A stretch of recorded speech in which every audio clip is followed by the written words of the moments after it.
What is good, my ex-homies? It's your boy, Jacob Gooden. We're back for another week in the Ex-Homeschoolers Club. And this week is going to be a little bit different because we're actually not talking to a homeschool alumni.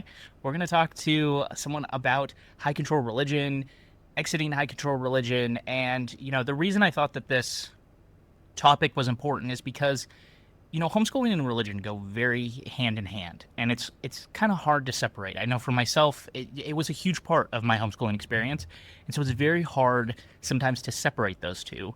And so, if you weren't raised religious, if religion wasn't part of your homeschool experience or isn't part of your homeschool experience, if this isn't the episode for you, all good. But if you want to hear about some of those experiences, I think it's going to be definitely worthwhile conversation. So, with that, I'm going to shut up. And I'm not going to totally shut up, but but I'm going to bring my guest in here. Audra Phelps is with us today, and she's a coach that helps people kind of exit high control religions.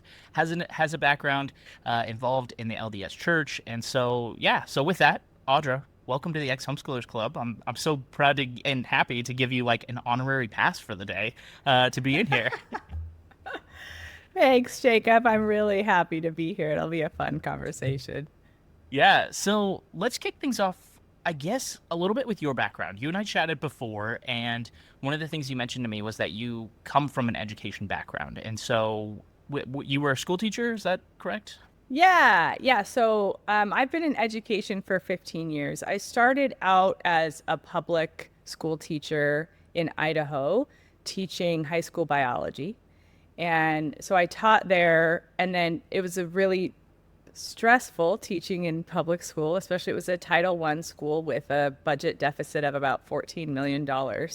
So, and my husband is also a teacher. He was an elementary school teacher, and we decided we came across the world of international teaching, specifically American private schools. And so we actually moved overseas about 13 years ago to work internationally in American private schools. And we've been doing that now for 13 years, and we did it when our children were young. When we first came overseas, our children were ages 7, 9, and 11. So we moved into the teaching world, and then after teaching or international teaching world, and so after teaching for several years internationally, I decided to move into administration, which is where I've been for the last 5 years. And currently, I'm living in a very little country called Timor-Leste, which is in Southeast Asia, and I'm the director of an international school here. I guess I got to ask you the obvious question of like, what are your thoughts around homeschooling as someone who comes from, a private and a public school background? Are you Yeah. for homeschooling? What are your opinions on it? What do you think of homeschoolers? When I say that, like, what comes to your brain, and then also like, what is your opinion on homeschooling? Yeah, let me preface this that I definitely don't believe in like a one size fits all approach to education. And I Yeah. think homeschool can have its place for the right child if done right. Mhm. But in my experience, which is a sample size of one, but in my experience, I have not seen it done well. And the biggest problem that I see, which I feel like is not talked about a lot, but I think it's my unique perspective coming from education, is I see a real disrespect that it gives to the teaching profession. So I went to school to be a teacher. I took classes in child psychology and learning needs and teaching methods and how the brain learns and modalities for different disciplines, curriculum design, lesson plan structure. Many teachers also have master's degrees, where they do research on best practices and strategies to improve learning outcomes. And then on top of that, for our state credentials, we have to keep, professional training going every year and staying up to date on new methods and inquiry-based models and critical thinking skills and collaboration and so many other topics. Yet, even with all of that education that and training that teachers have, too often in the US, teachers are seen as glorified babysitters, Yeah. and then they're the first one to blame when something Right. goes wrong. And so when I see a parent without any training as a teacher choose homeschooling for whatever reason it may be, I see it as a real insult to the teachers who have poured their life into the art and science of teaching, because teaching is not just giving your child a textbook and working through it together. There's an art and a science to teaching. And so that's kind of my biggest beef, I would say, with homeschool is the parents that go into it, but they have no training in being a teacher, and they don't understand or really have a respect for the training and education that has gone into teachers, becoming experts in their field and in how kids learn. And in my job, what I've seen is that when students have been homeschooled, oftentimes there's a point where the parent realizes, like, okay, this is now beyond my skill level or beyond my expertise. And so some kids will come back into the public school system. Or maybe it's for social reasons. Sometimes parents, want to get their kids in so that they're more socialized. And these kids usually come in really excellent readers. Like, they could probably read Anna Karenina in fourth grade, right? Like, amazing readers, but they lack critical thinking skills, and they really struggle in math and science. And that's just the academic part. That doesn't take into account the social awkwardness that I would often see as well. And the other thing that I see, and this is just kind of across the board with parents in general, whether it's homeschool parents or parents of the students in the schools where I have worked, is that they were taught with a certain methodology or pedagogical approach that they when they were students in school from ages 5 to 18. And so then they think that they're experts in education simply because they were educated.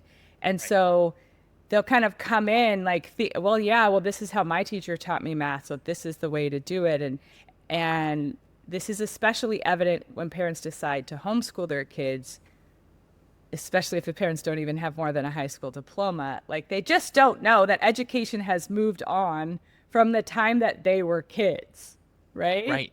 Right. Well, and I think to kind of back you up in some of these ways too, I think that there's also, on the flip side of that, is also the parents who had terrible school experiences, right? And so they don't want to, they feel like the school system is going to teach their kids the same way they learned, which was frustrating for them or didn't work for them, right? And so they feel left behind, and so they're like, I can do it better because I know that, this didn't work for me, I'll figure it out, kind of a thing.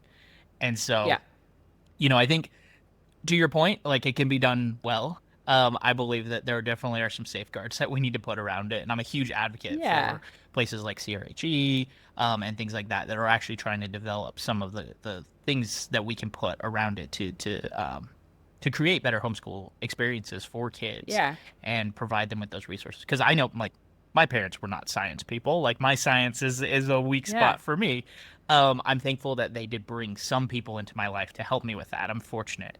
But it could have easily gone south very quickly, kind of a thing. And so, so I totally agree with you on seeing that. And also, like you said, it's a little bit of a slap in the face to the public educators and to teachers in general who have spent all this time training. And so something that I have a family members and cousins and people like that in my life who are teachers.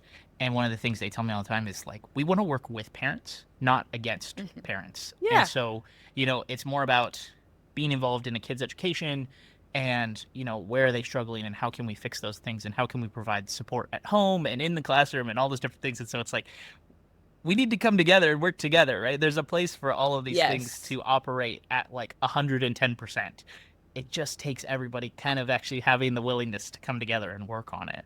Yeah, absolutely. And like, even though I have maybe not the most positive view of homeschooling, I do also recognize the drawbacks to especially public education. It's underfunded. There's too many kids in the class.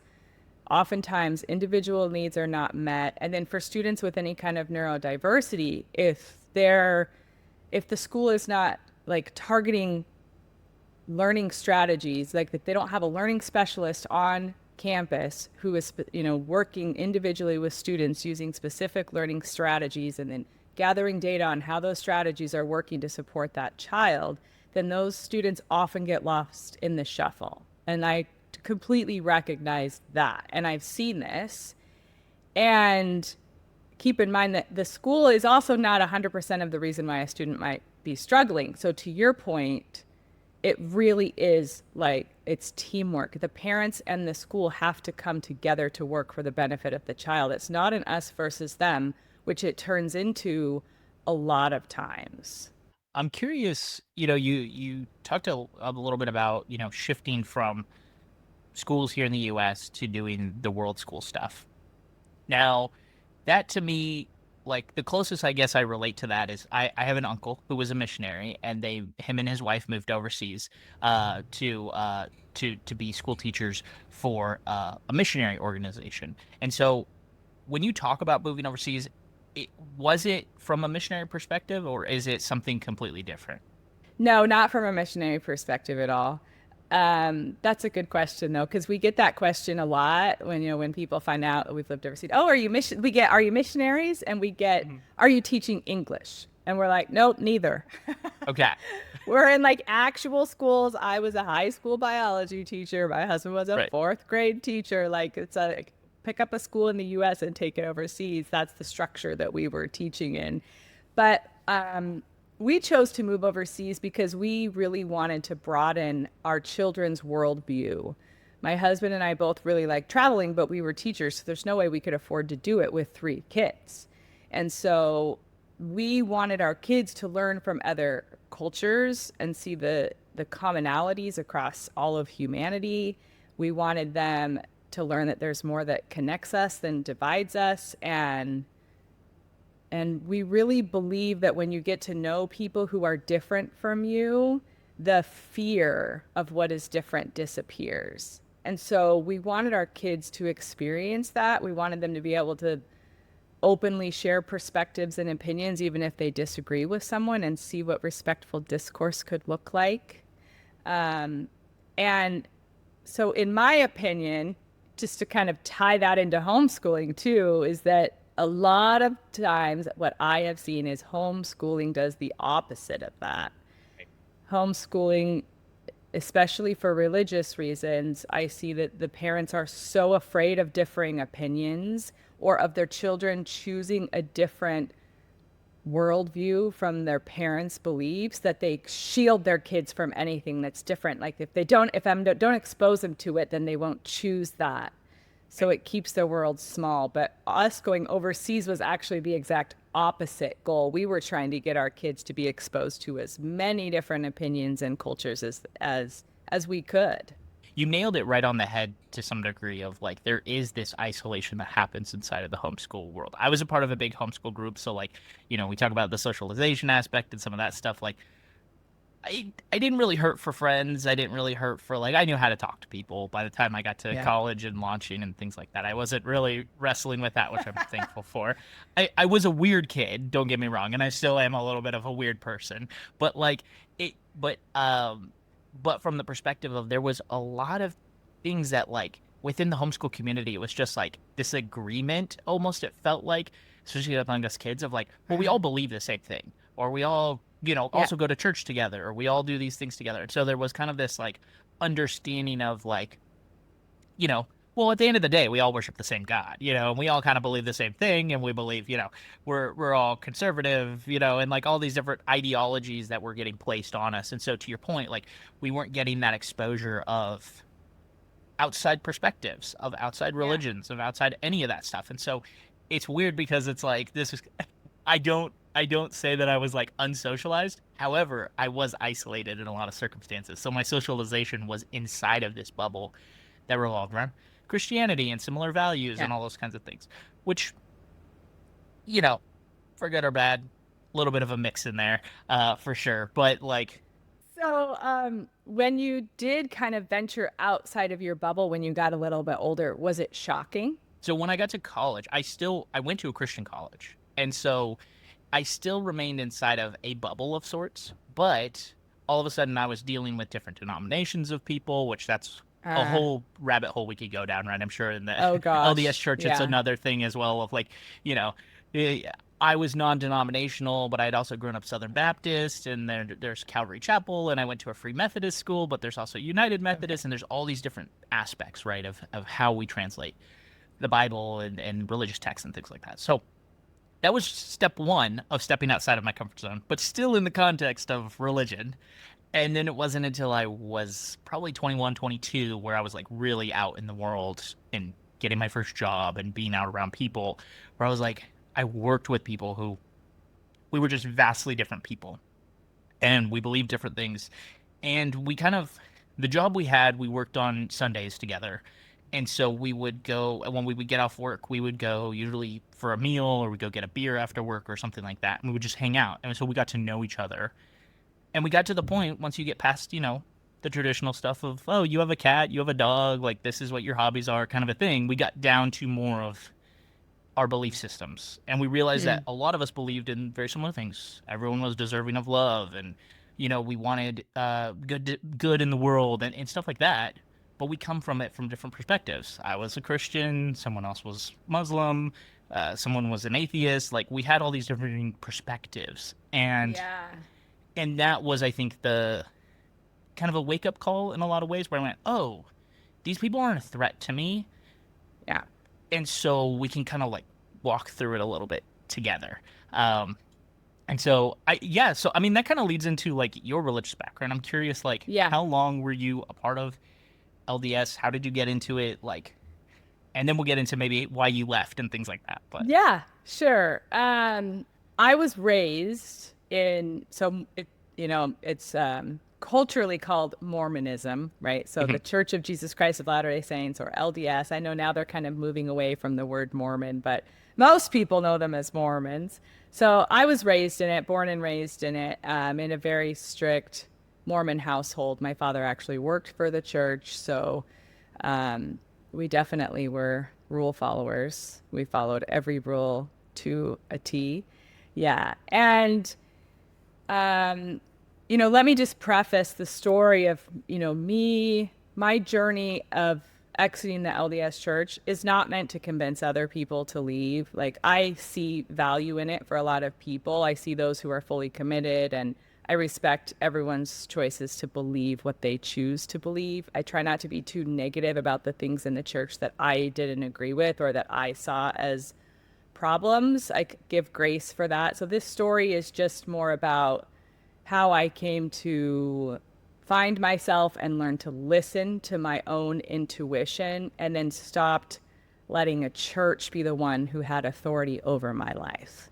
I like that reframing. It's kind of that it's building your own belief system without the lens Yes. throughout the without the filter of somebody else in a lot of ways. So I like that. Yes, exactly, exactly. But it works for other people. And so Right. I want to, be respectful of that. Um, the LDS church it's definitely a high demand religion, right? It controls really every aspect of your life. It tells you what to eat and what to drink and what to do on Monday night and what to do on Sundays and what age to date. And it's very obedience driven. So, obedience is the first law of heaven, I think was a quote I used to be told all the time. And, submit your will to the Lord's will and doubt your doubts, just have enough faith. Like, these are all the kinds of things that I was taught. And even as a kid, like looking back, I felt like I was kind of always running. Like, it never really felt like a place where I belonged. And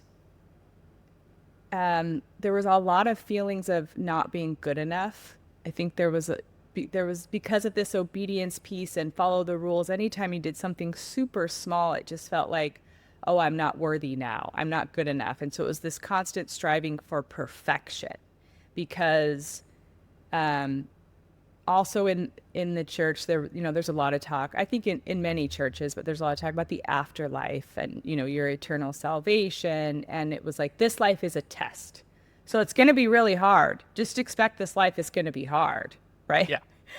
And then if you pass the test, then you'll be rewarded in the afterlife, essentially. I mean, that is a lot of pressure, and I felt the pressure all the time. I felt the pressure all the time. So many things, like there was that part of it, like, wow, I'm never good enough. I'm never going to be worthy. I'm constantly striving to be who they tell me I should be. Like my identity was handed to me. Right. I never really felt like that was my identity, but I followed it anyway because I didn't know any better. Let me ask you this, because like growing up, my understanding of the Bible in general was very much based on this idea that we come to the world already flawed, and we're not without the saving of Jesus Christ. We are like not we can't get into heaven, right? And so we're flawed. We're evil in a lot of senses. There's a lot of Bible verses about like the flesh is evil, and so there's this kind of training in your brain of like that small voice that's in the back of your head, right? A lot of people, it's like your conscience, right? It's that thing that drives Yeah. you. Like we learn to ignore that because that part Yep. is like it's not good. It's evil. And so that is your flesh telling you what is right and what is wrong, which is not the way that should things should be, according to the Bible I grew up with. And so there's this a lot, like you were saying, there's a lot of that pressure to like, follow the rules, and this is what a good Christian looks like, and and you have to accept these things.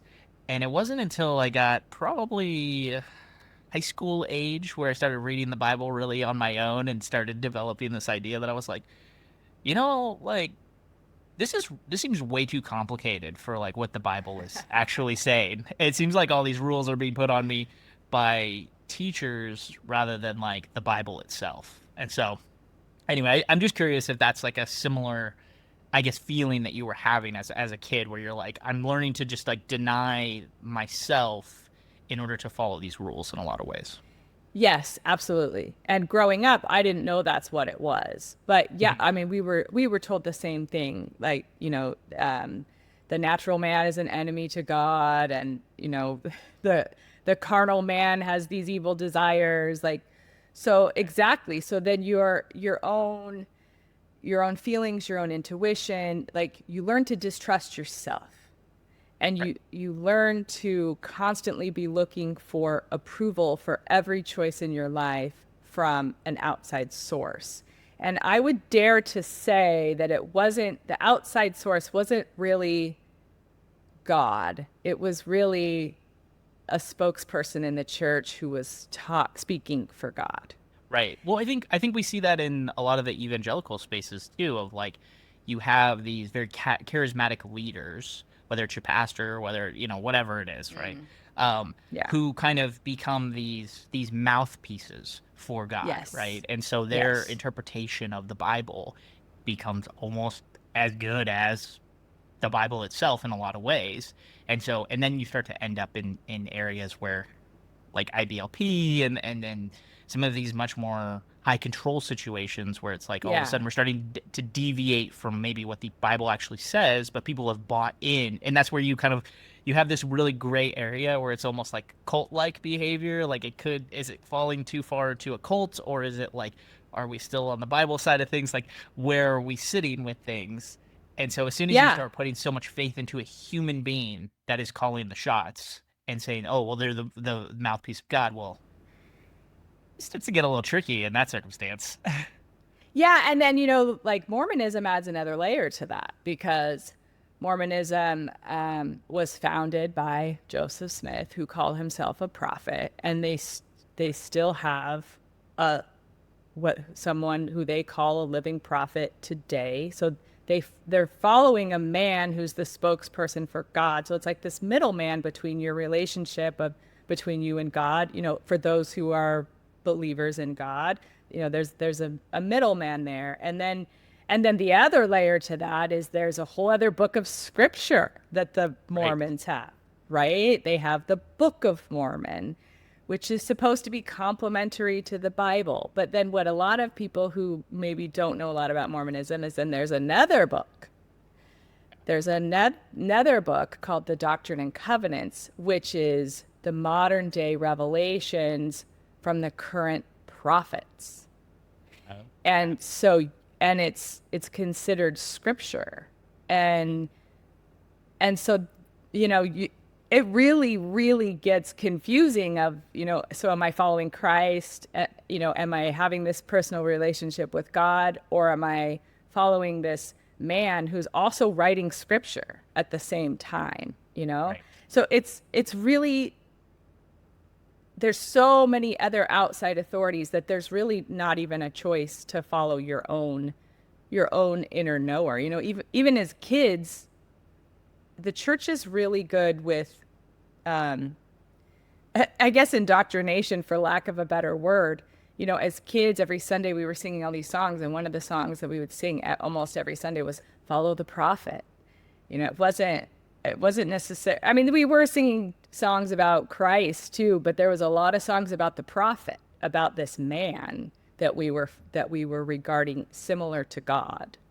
Yeah, it's interesting because I was trying to explain to somebody who really didn't grow up inside of religion. They were like, what's really the difference between, like, the Jews and Judaism, and then like evangelical Christianity, and then like Mormonism? And I was like, well, okay, so this is my interpretation of these things. Sure. But like, I was like, in Judaism, they very much follow the Old Testament, and they don't really believe in, a lot of Jews don't believe in Christ coming back and being the Son of God and things like that. So I was like, that's where they're at. And then I was like, and then the Christians, we all believe in Jesus Christ, and that Jesus came and he saved us, and he forgave our sins and that kind of a thing. And so we would argue that, like, the Jews have it wrong because, well, they just don't have the full picture yet, right? And Yeah. but the Jews, but then the Jews sometimes kind of believe we're like, maybe they're following a false prophet, or he's not really the Son of God, he's a good teacher, that kind of a thing. And then I was like, and then the Mormons have another prophet that comes after Jesus that they follow. Yeah. And so for me, when I was a kid, I remember, as a Christian, I remember being like, that's like a false god. That's like a false, I was like, whether it's the Antichrist, whether, I was like, it's not real. It's something fake. Kind of a thing. And so it was always interesting when I would have conversations with Mormons, because they're like, no, we believe the same thing, but we also just have this additional knowledge. As I've gotten older, I've realized, I'm like, I was kind of the same way to, like, people inside of Judaism. I was like, yeah, you guys kind of get it, but like, you're missing this piece. And I was like, the Mormons are like the same. They're like, you guys get it, but you're missing this additional piece. I never thought of it that way, but yeah, that's a really good parallel. Yeah. So as I explain it to people now, I'm like, that's kind of, to me, the three tiers of, like, all of us kind of worship the same God, the same idea, and from a similar book or series of books, but like, we just then end up having our own takes on those types of things. And then inside of that, obviously, we have all of the different denominations and the teachings and those kind of things, as well. So does that seem pretty accurate to Yeah. what I described? Yeah. Okay. That sounds really accurate. Really accurate. Yeah. Well done. Yeah. I think I spend a little bit too much time thinking about this stuff. What's funny is I actually just got my first Book of Mormon because I've been interested in trying to understand Mormonism. And so I just picked up my first book. I haven't really touched it yet. It's still on the shelf, but I'm like, at least it's now in the collection. And I can reference it to try to understand, I think, a little bit better at some point. But I guess let's talk about coming out of that. And, like, my story about leaving Christianity, deconstruction is, I think, something that takes a very long time. And it's, Yeah. it starts with a small question that maybe, leads to, like, well, I don't believe that part of it, but I'm still a part of this. Yeah. I'm still a part of this religion. And then it leads to another question and those types of things. So for me, for a long time, I always said it started with Noah's Ark, and that I chose to believe that the story of Noah's Ark wasn't actually a worldwide flood, and that it was more of a Okay. localized thing. And then eventually I got to a point where I was like, I think it's just a parable, and I think it's just a lesson that's teaching us about the love of God, And so it starts with something small like that, Yeah. and then eventually, those questions kind of domino over time, and you get to a point where I am today, which is more agnostic and being like, well, there could be something, and I'm open to there being something, but I'm just not sure yet. And so for Right. you, how does that look, of you kind of starting to exit a high controlled religion?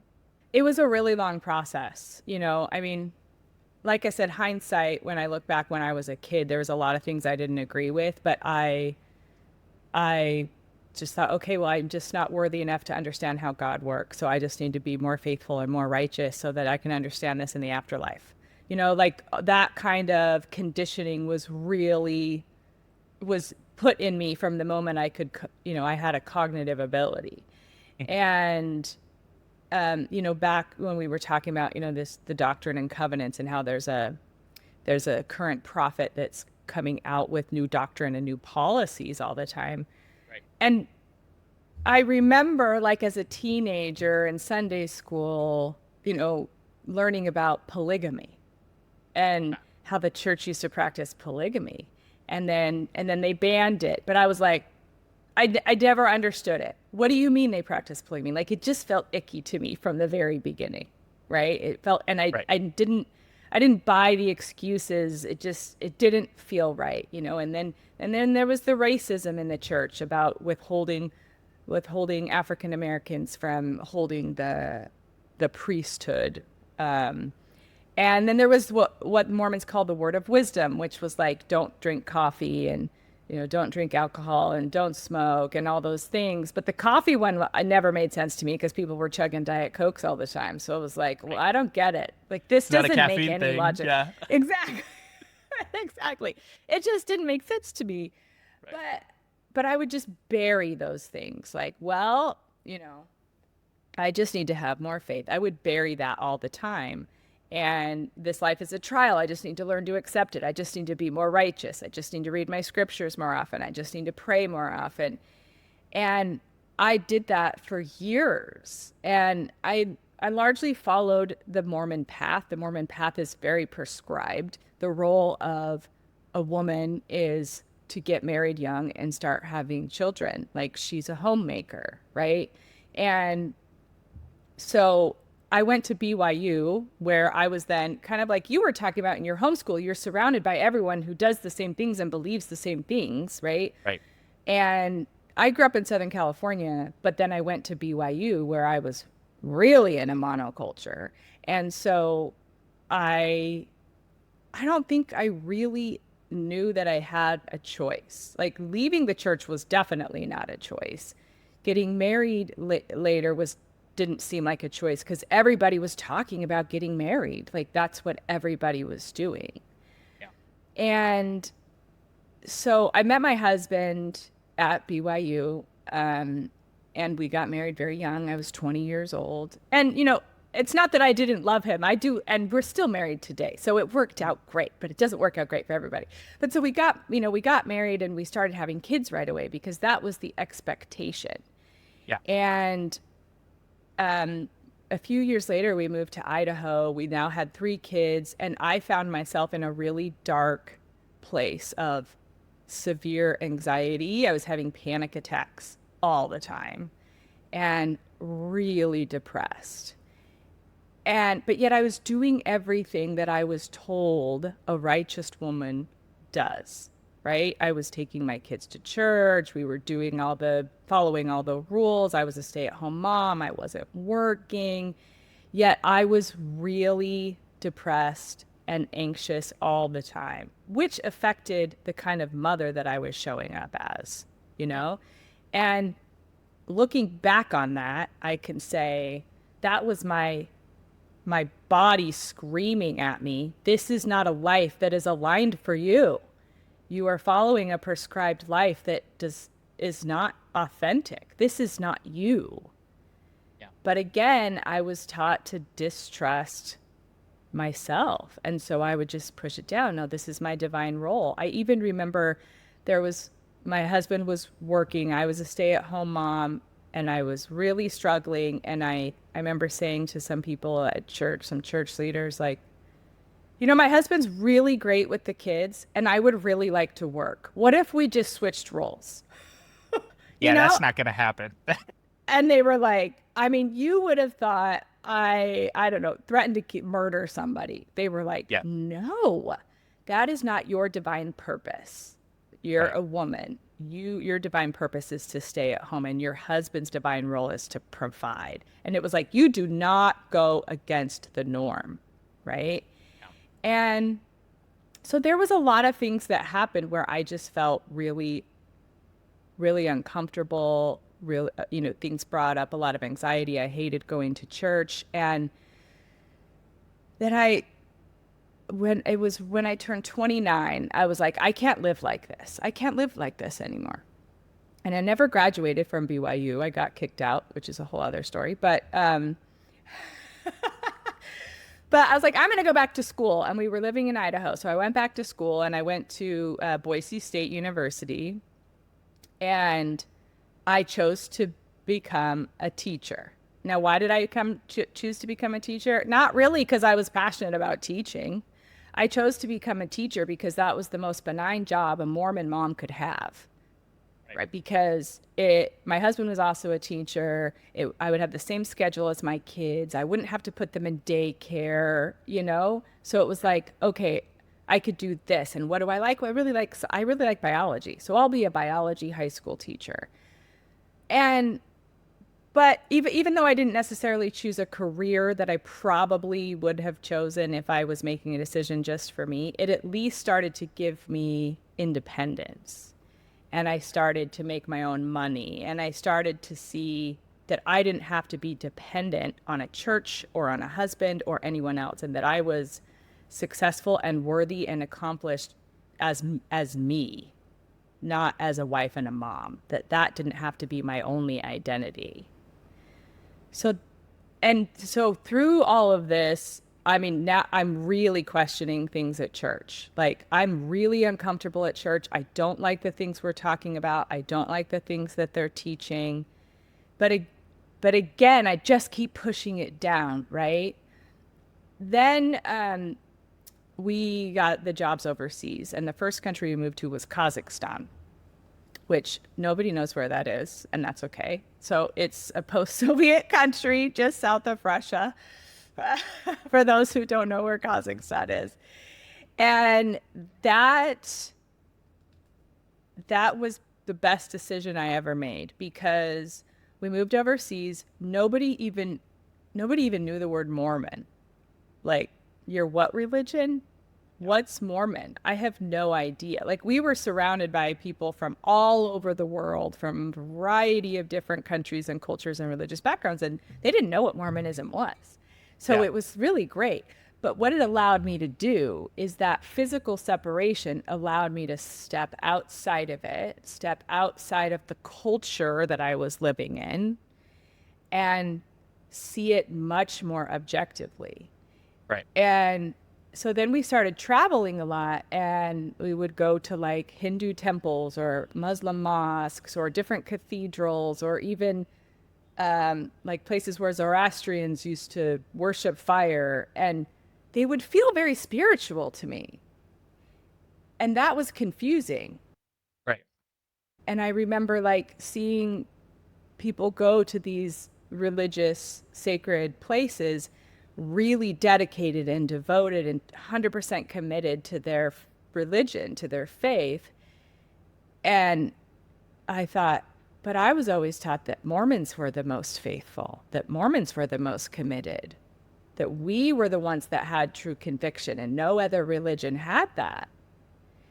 So it really got me outside of that bubble that I was living in, and I could start to look at the beliefs that I was given growing up, the faith that I followed up until age 35, and I could see it objectively for what it was.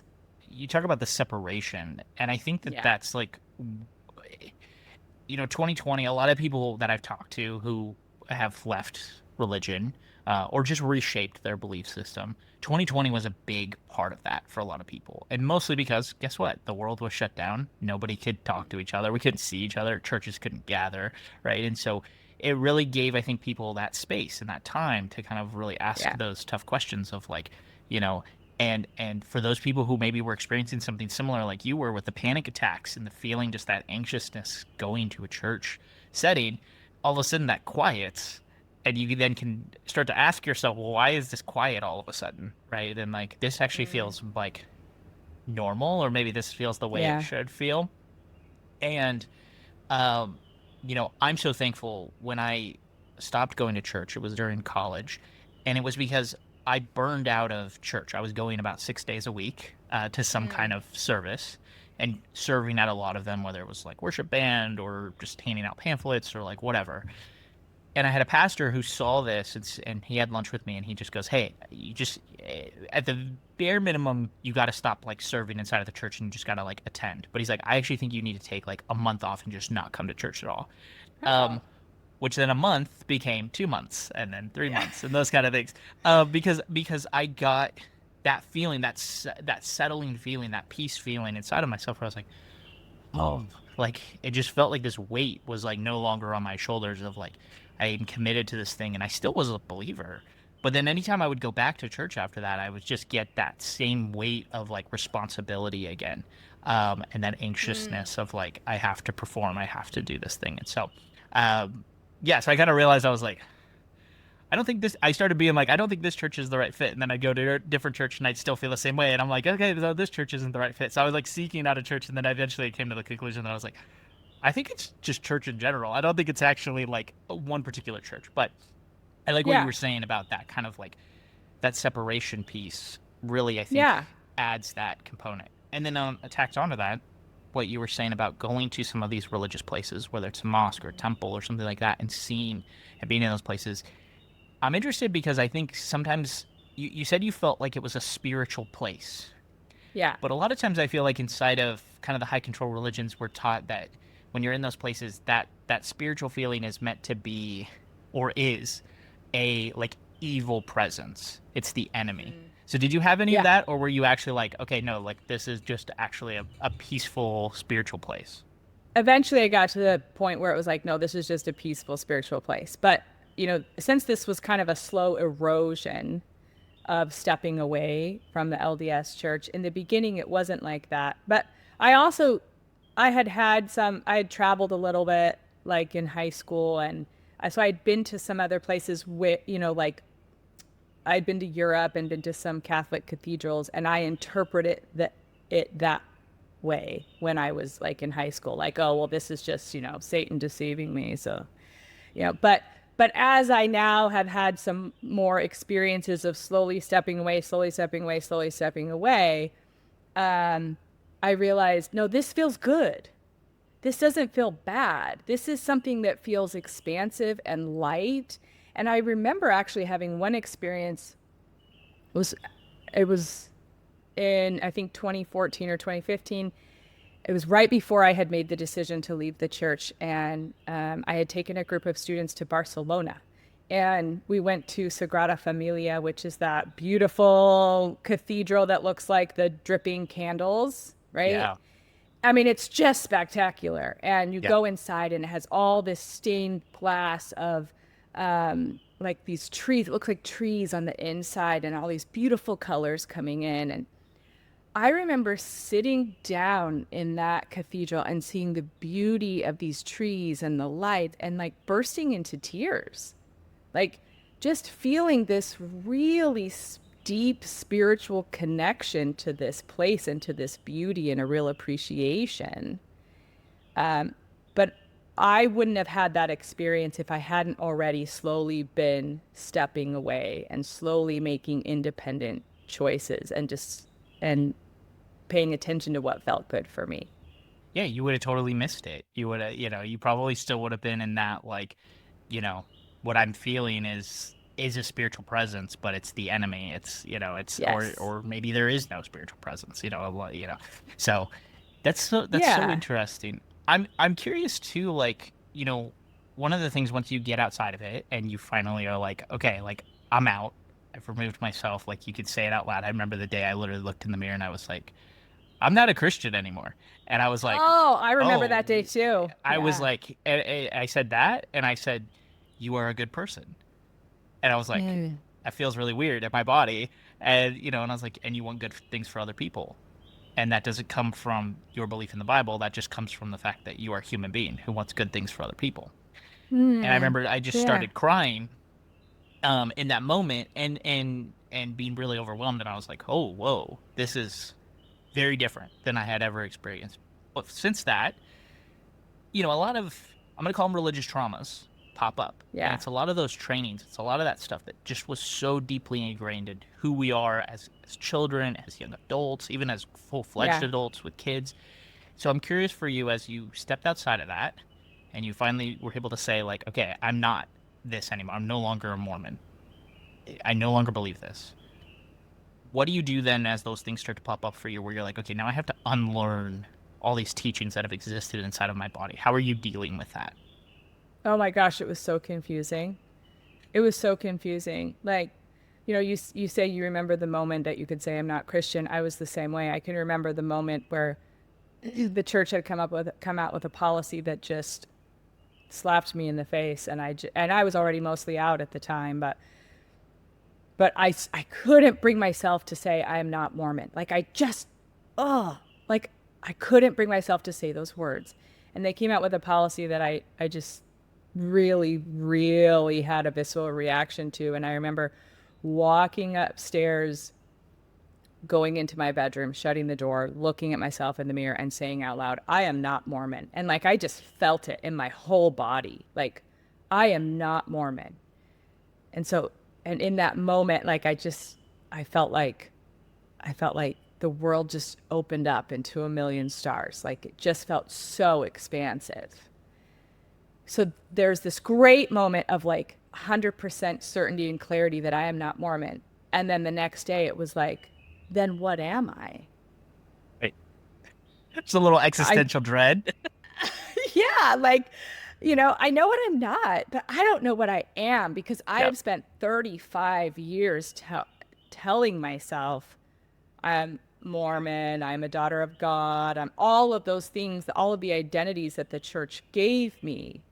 And so if I don't identify with that, I don't know who I am. I don't know who I am. And I had started raising my kids in it. And so it was like, oh, how am I going to have this conversation with my kids? It's going to look like I'm just tearing the rug of certainty right out from under them. And that's not what a good mom does. A good mom is the rock. She's the stable one. She has the certainty. She, is grounded and she directs her kids in the right path. Like I had all these definitions of what a good mom was, what a good wife was, and I was petrified. So at first I just kind of hid from it, to be honest. And I was on the other side of the world, so it was easy to hide from it. And my kids were, when I made the decision to say I'm not Mormon, my kids were ages 9, 11, and 13.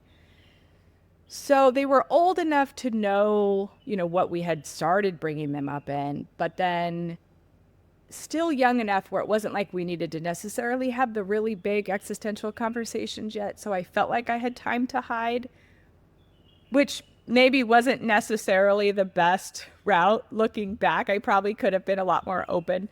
In fact, like just like side note, just this Christmas, my daughter, she's 21, she comes to me and we were talking about, me leaving the religion and all of that and and she said, Mom, you never really like sat us down and said, we're not Mormon anymore. And I said, I know, I was so scared. I didn't Yeah. even know what I believed. And so I didn't know how to tell you guys. And she gave me a lot of grace in that moment. And she said, Mom, I think if you would have told us, we would have understood and we could have helped you through it. And I was like, wow, I didn't have to be so alone because that was also a part of it is I felt really alone in this deconstruction. Like I had left, I had stepped away, but I didn't know anybody else at the time who had left. Now people are leaving the LDS Church in droves, but at the time I didn't know anybody else who had left. And I was not surrounded by people who knew what Mormonism was. And I was even talking to when my parents first found out that I left. That was a very big deal. And I remember really just wallowing in the reality of their opinion of me has now changed. Yeah. And I was talking to a friend of mine who was French. We were living in Kazakhstan, and one of my best friends was French, and she had no frame of reference for Mormonism. And I was just talking to her about all the feelings I was having and, the consequences this is going to mean for my relationship with my parents and my family. And she looked at me and she was like, Audra, it sounds like you're leaving ISIS. That's how it feels sometimes. Yeah.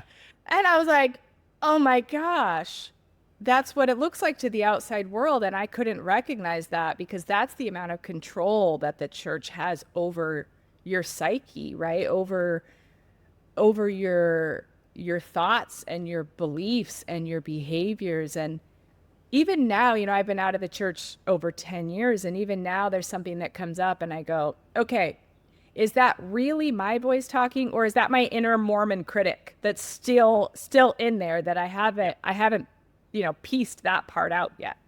Yeah. So, Well, I think to your point, I think also because so much of our identity is tied to that, and then so much of the community is tied to that. The reason it feels so lonely is because like you were saying with your parents, that their opinion of you has just changed. And that's like very hard because they can't relate to it a lot of times. They don't feel they don't feel the same way, or they don't believe the same thing, or and so even like with your kids and talking about, you struggling to even tell them, it's like, there probably is this fear. I wrestled very much with telling my family when I was no longer a Christian, because I was just like, there was this fear that this very certain thing in my life, my family, the one thing that's supposed to just love me unconditionally, be there when I need them, to back me, to, just be a rock.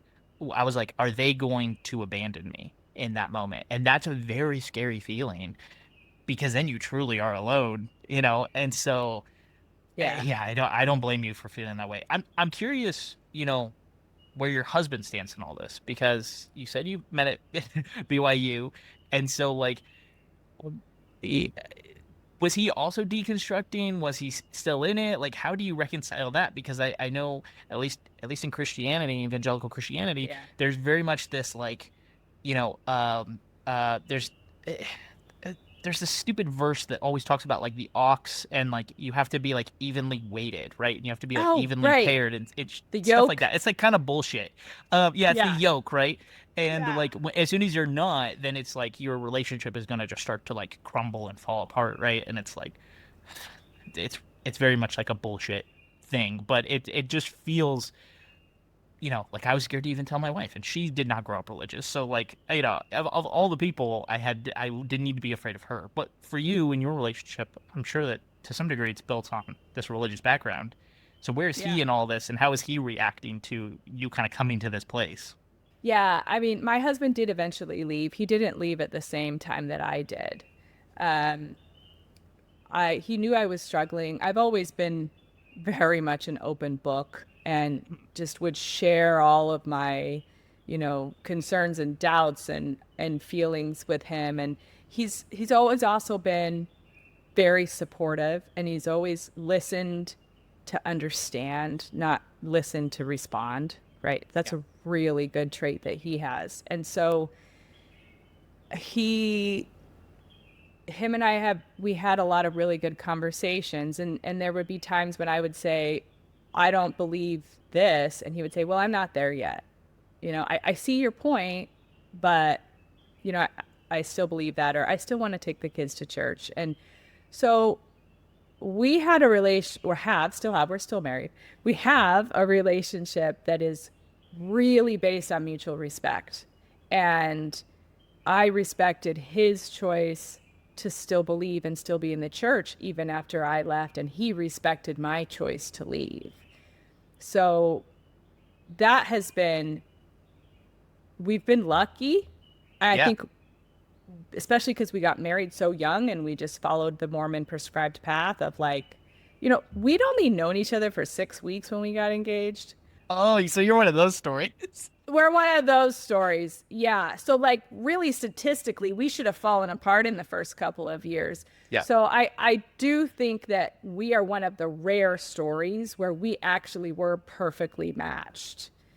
And so he's been really respectful through the whole process, and we're just respectful of each other's opinions, even if they're different. We've never had like a contentious relationship. We've never had big fights about things. We can disagree, but we don't ever really fight about it. And I love that about our relationship and about him.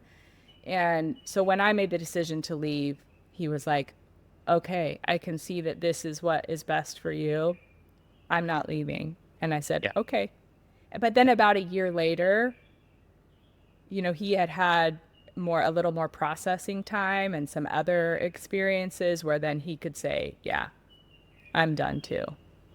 I think that's really powerful what you said about relationships, and I wanted to add one thing to that, but I like what you said about the mutual respect aspect of it. I think a lot of times in the high control religion, speaking from a guy perspective, guys are really taught that we're the leader, we're the guy, we call the shots. Yeah. Like, it's a woman's job to just fall in line in a lot of circumstances. And I'm thankful that I also had good people in my life who were saying, "Nah, it's not totally true." Like, there's a respect there. There's a partnership there that it's like, like you were saying, you respect each other, you listen to each other, you hear each other Yeah. out, it's and you work through it together. And, sometimes you don't know where it's going to go, but you just work through it and it's okay. And I think to tack onto that, I had heard, I want to say it was like a therapist or maybe a relationship coach or something way back in the day who talked about, you know, we hear a lot of times about like, you'll meet your soulmate and then you're perfectly paired and the stars align and the whatever. But there's also a level to relationships that's very much like you wake up in the morning and you choose to love somebody. And some days it's really hard Oh, and some days yeah. it's really easy. And, but Yeah. you still can choose to put that effort in. And what I see sometimes happen in these high control religious background scenarios is that one person walks away and the other person goes, well, we're no longer aligned, and they choose to not work on it anymore and they just say, I'm done, and they walk out the Yes. door, right? And that's tough. It goes back again to that creating that isolating experience where you feel alone because the person is not willing to have that mutual respect to work on it, to talk through it, to hear the other person out. They're just like, you no longer align with who I am as a person. There's the door. Yeah, and I see that a lot, like with clients that I talk to when one partner leaves and the other stays. There's a lot there's an imbalance of power in the relationship that's often kind of coming from their church upbringing, that the man is the head of the household, and um, there's definitely an imbalance, and it many times leads to the end of the marriage, which is unfortunate. But also, so after you kind of deconstruct your faith and then you're trying to reconstruct, well, then who am I? One of the things I had to do, which was several years after I left the church, um, I found myself in this place of grief for the life unlived. So, what would my life have been if I wasn't Mormon? What would my life have been if I didn't get married so young? What would my life have been if I chose a different career? Like all those big life decisions that I made based on what the Mormon culture and religion was telling me. If I had made those based on me, where would I have been and what life would I have lived? So I found myself in this real place of grief. And one of those questions I had to grapple with was, at the time we had been married 23 years, and do I still choose this person today? I chose this person when I was a 20-year-old Mormon girl choosing a priesthood holder who would lead our family. Like, do I still choose this person today now that I'm an independent director of a school with three grown children and I'm no longer Mormon? Do I still choose this person today? So there's a lot of really big questions that you have to ask yourself. And it's really overwhelming because you can change the trajectory of your life from here forward. You can't change the past, but you can change where your life is going here forward. And now it's like you're making those big life decisions all over again. The ones that you made in your 20s, now you're making them in your 40s. Yeah.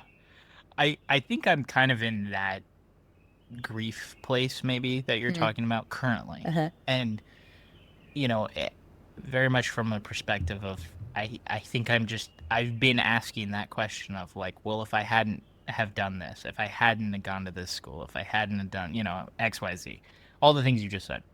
if I hadn't Yeah. married this person, because I got married at 22, so I also got married very Okay. young, um, Okay. little older, but you know, still relatively young compared to some other people that I know. Yes. And but yeah, it's this very strange place to be in sometimes because yeah, you are working through those big questions because now is the point where you get to say, well, do I want to pivot? Do I want to change? What do I want to change? Yeah. How do I change it? Does it mean career? Does it mean this? Does it mean Yeah. all of the different things? And that's very overwhelming. It's very frustrating. Especially, Yeah. you know, you wake up thinking about it. You wake up in the middle of the night thinking about it. You go to bed thinking about it, you know, and it's like Yeah. it is very overwhelming. So I'm curious, like, because now you're coaching people as they're exiting these high control things. So how do you, first of Yeah. all, let's talk about how you got into that. But then let's talk about Okay. like maybe some of the process of actually like going through a coaching with someone like yourself. I came to this point around the time when I was trying to make the decision of whether I still choose my husband. I had this moment. It's a really simple story, but I like telling this story because I think it really demonstrates the how much of yourself you give up in a high control religion. So it was Thanksgiving. I was making apple pie. I always make apple pie from scratch. So I'm putting all this time and effort, this crust the night before, blah, blah, blah, blah, blah, make an apple pie. And I'm finding myself really resentful in the kitchen. Like, I hate making apple pie. I don't even like apple pie. And then I was like, I don't like apple pie. Well, then why am I making apple pie if I don't even like apple pie? I was like, well, it's my husband's favorite and my kids like it. And then I was like, well, what's my favorite kind of pie? And it's like, I didn't know. I didn't even know what my favorite kind of pie was. Like, how do I not know this? How do I know everyone else's favorites and I don't know mine? And so it just sent me down this rabbit hole of like, I have spent my entire life serving other people, making sure other people are happy, and I don't even know my desires. And I really went down this, well, then what are my desires? What do I want? And one of those questions that I was already grappling with was, do I choose my husband? But I couldn't even figure out what kind of pie I liked. So how was I going to make the decision of whether I chose my husband? And I ended up finding a coach who had a program that was all about should I stay or should I go, making the decision to stay or go in your marriage. And like I actually found her on Instagram, and like every reel that she had, I was like, how does she know that I was thinking that? I haven't told anybody that. It was like she was looking into my soul. Yeah.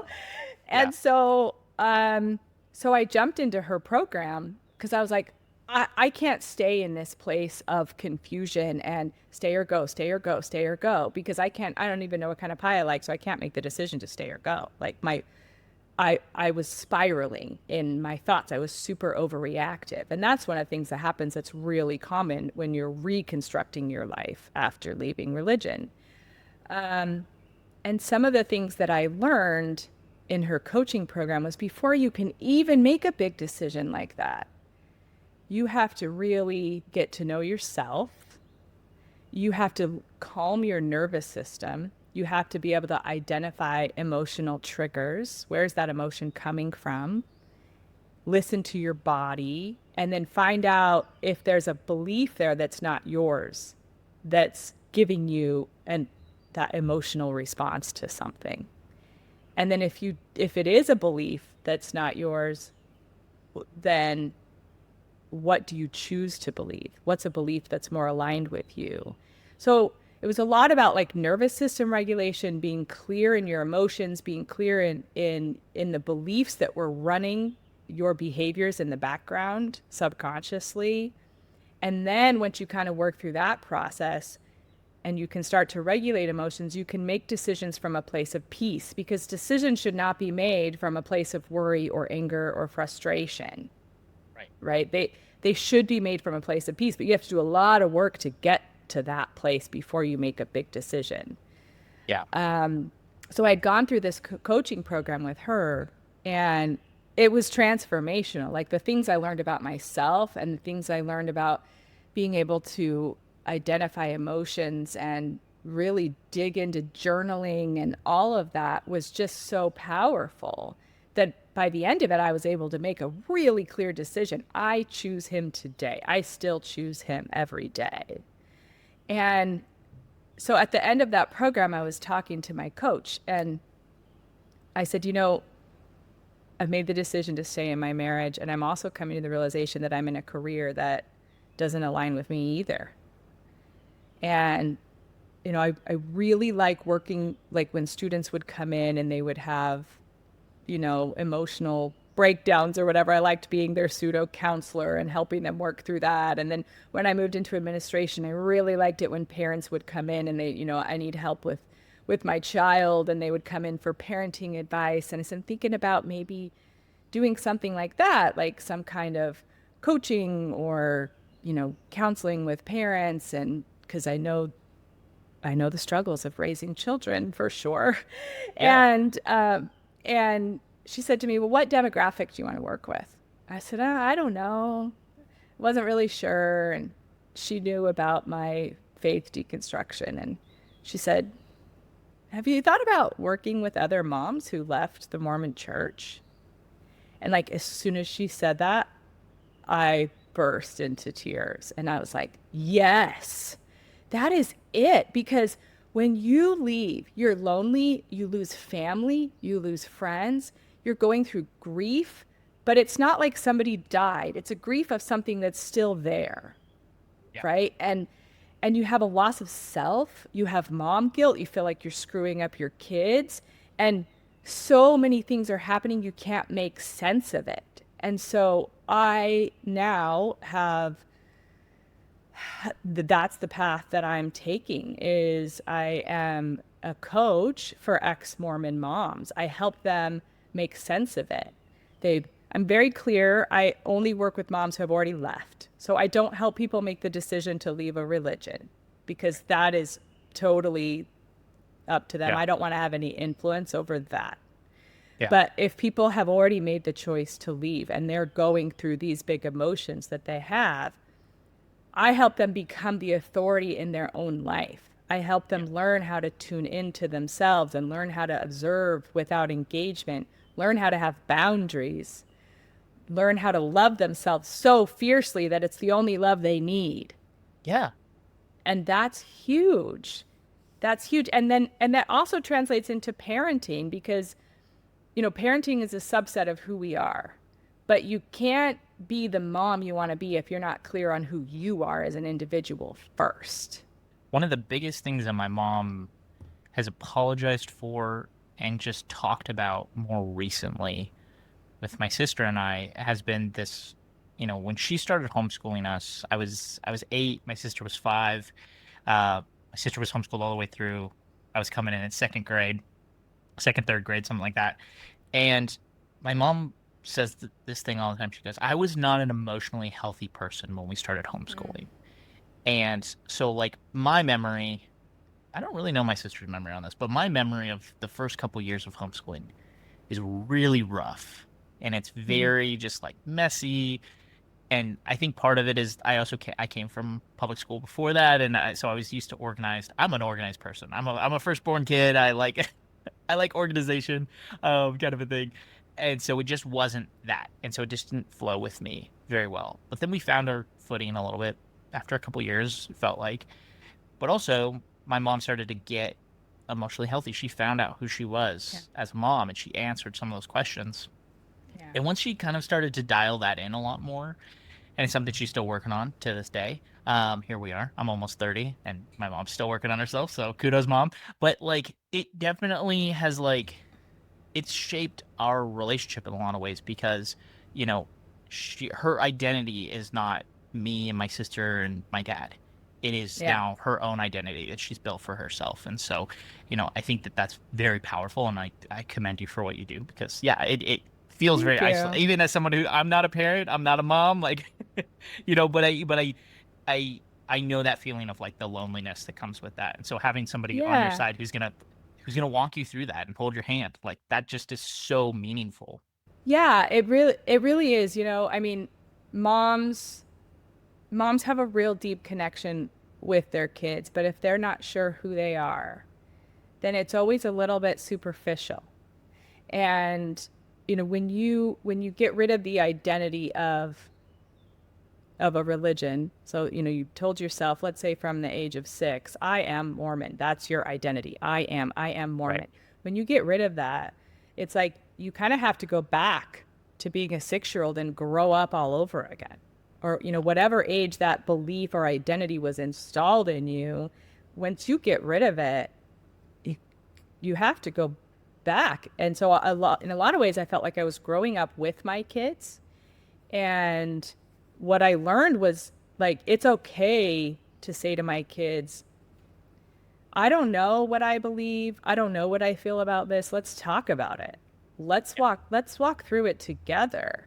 And I learned that. I learned it was safe to do that. And part of that was I had to change my definition of what a good mom is. I talked in the beginning about how, a good mom has certainty for her kids, and she's stable and she's grounded. And I learned that my definition of a good mom had to change to a good mom listens, a good mom understands, a good mom leaves room for her kids to explore, a good mom promotes independence. So now I have a totally different definition of what a good mom is. And I help women come up with their own definition. It doesn't, not my definition, but their own definition of what a good mom is. There's a really good book I read when I deconstructed called When Religion Hurts You. And it's by Dr. Laura Anderson, I think is her name. If I butchered that, sorry. I'll make sure it's linked down below for people if they want to check it out. But in that book, she talked about, you brought up this idea of, like, you can't make a good decision when your body is, like, in that fight or flight mode, and Yeah. that, just that fear and that, anxiety and things like that. And one of the things that that book taught me so much about was the fact that, yeah, okay, we have fight and we have flight, and then we also have freeze and we have fawn.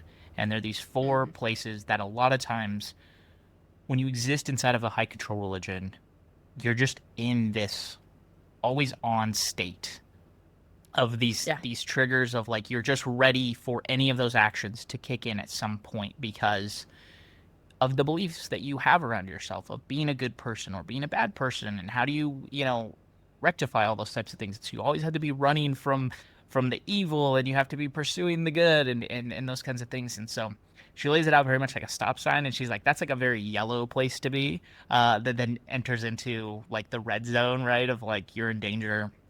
And that's why we have some of the crazy reactions that we have a lot of times, right, of, like, of fight or Yeah. flight. We run away from situations.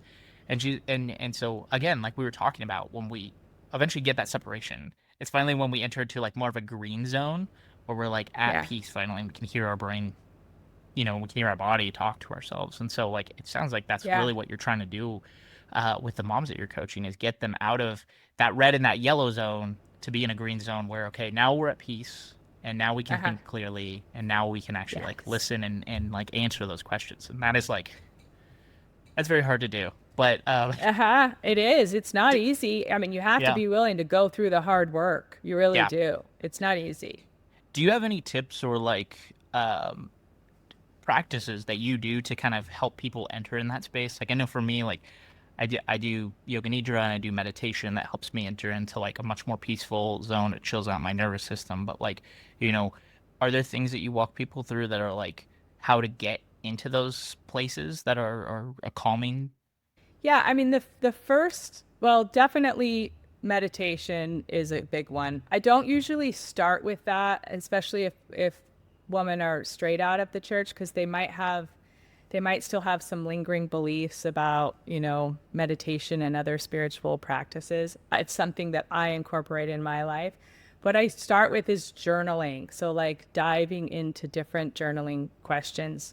Often your beliefs are rooted in your subconscious mind, and they're sitting in the background. They're silently dictating your thoughts, your emotions, your behaviors. You don't know that it's there. And your subconscious mind will speak to you through your body before it gets to your conscious mind. So your conscious mind it gets everything after it's been filtered. So all the information coming in filters through your subconscious mind, and then, and then only a very small percentage actually makes it to your consciousness, right? And then it's going to be based on the well-worn patterns that are already there as to what you're starting to notice.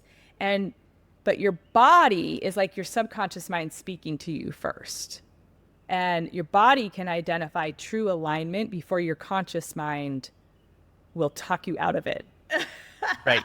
Based on your past conditioning, essentially. So what the first thing that I always say is, like, to moms when they come in to my program is, when something happens that gives you that unsure feeling, or there's some kind of something that triggered you and you're starting to feel emotionally reactive, start paying attention to your body. If you're feeling some constriction, like things feel tight or heavy, or like, tight in your throat or something, start questioning that.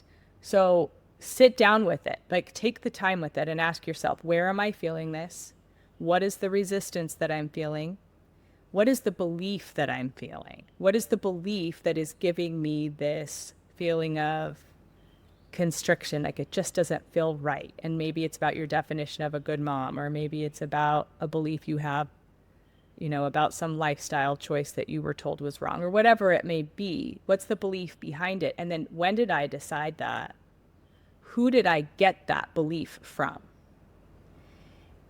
And if it's not from yourself, then you have uncovered a conditioned belief that's no longer aligned for who you are. And then you can start turning the questions towards, well, what does feel right? So what alternate beliefs are going to feel good in my body? And kind of test them out. Like, changing your definition of a good mom. Does that feel expansive? Does that feel open? Does that feel light? Well, then that's a belief that's truly yours. And then that's where you know that there's alignment. So that would be the first action step, is sit down, write it out, question yourself, and pay attention to how it feels in your body. I relate so much to that, because I remember even when I started this podcast, one of the things I've always wrestled with is your story doesn't matter. And that was like this thing that I would tell myself, your story doesn't matter. Nobody really cares. Like, it's boring. It's whatever. Like, nobody gives a shit. Like, that was really like the thing that was going through my brain. And I did exactly what you just said. When that popped up and I felt that imposter syndrome of, like, I don't have anything important to say. I was like, okay, why do I think that? And it all stems from a comment that was made to me at a church function by an elder at the church who I went to a church that was I was a Southern Baptist. And if people are not familiar with Southern Baptist, a lot of rules. It's very much run like, everybody gets a say. We vote on stuff. Like, it's way too much. It's like, it's a little bit heavy-handed on a lot of things. And so, when I was a teenager, I wanted to say, because I was like, I am an independent person. I want to say in how this church is shaped. The church was growing. It was shifting. One of the things they wanted was more young people in the church. There was like 6 of us. And I was like, well, we need like louder music. We need, this needs to change. And I had an elder tell me to sit down and shut up.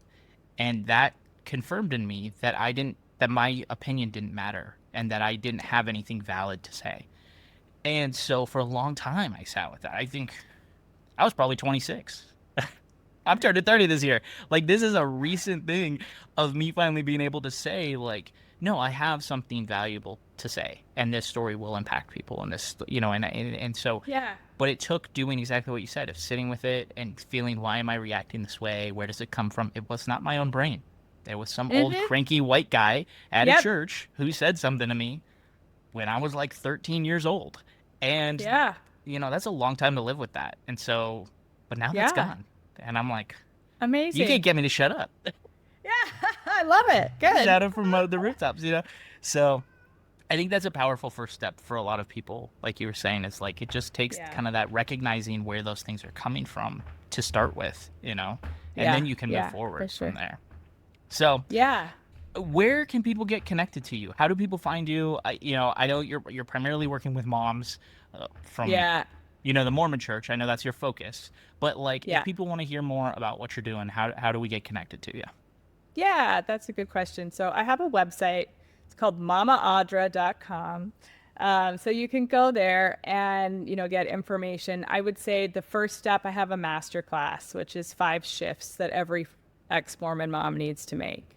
And so if you watch the master class, if that resonates, then the next step is to book a call with me and we can talk about my reclaimed program. So it's an 8-week coaching program for ex-Mormon moms. It helps you navigate the grief and the guilt and the identity loss after leaving the church so that you can start to build some confidence in who you are as a woman and a mom. And it's individual coaching, it's group coaching, it's a whole curriculum. So, and I have a new cohort actually starting the beginning of July because I'll be moving back to the US. So the beginning of July, I have a new cohort starting. I'm really excited. So if you want to go straight to the masterclass, you can go to mamaaudra.com/training, or you can just go straight to the homepage of my website and there's a link there too. So that's the best way to get a hold of me. And then I'm on social media too as Mama Audra.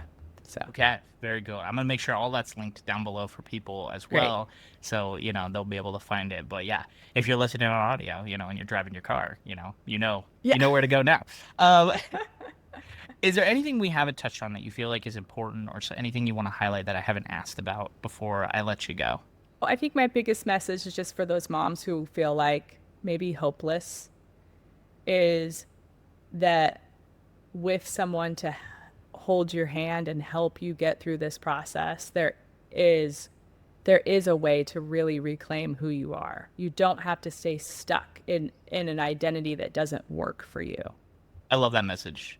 That's a big part of what this show is about, is the not feeling alone. And Yeah. it's birthed out of a place of me feeling alone in my homeschool experience, and that no one knew what I had gone through and things like that. Turns out there's hundreds of people, there's thousands of people from all different age demographics that have that same thing. And so that's why I'm so glad you reached out and that we got connected, because that it's important to know you're not alone in your experience. There is Yeah. somebody else who went through it there, and there's someone else who can walk alongside of you, who's been in that place. It just takes actually trying to like search them out and find them sometimes. Yeah. So, Yeah. which is daunting sometimes. So again, thank you Yes. so much for coming on. I really appreciate it. It's been great to like hear more of your story and learn. I learned so much about the LDS Church and about some of the things I need to work on in my own life. And so, yeah. So thank you again for coming on and sharing your story. Oh, it's a pleasure. It's a pleasure. You have a wonderful energy. Thank you, Jacob. And to the audience, thank you guys for listening. I hope you guys enjoyed this. Let me know down in the comments below. Like, if you've got questions, if you want to hear more stuff like this, if you want us to go down the religious route some more, I can, find some more coaches. Maybe Audra will come back. We'll talk more about stuff. But yeah, do all the internet things you know how to do. Like, subscribe, share it with a friend. All the stuff, all the things. And until we see you next time, peace.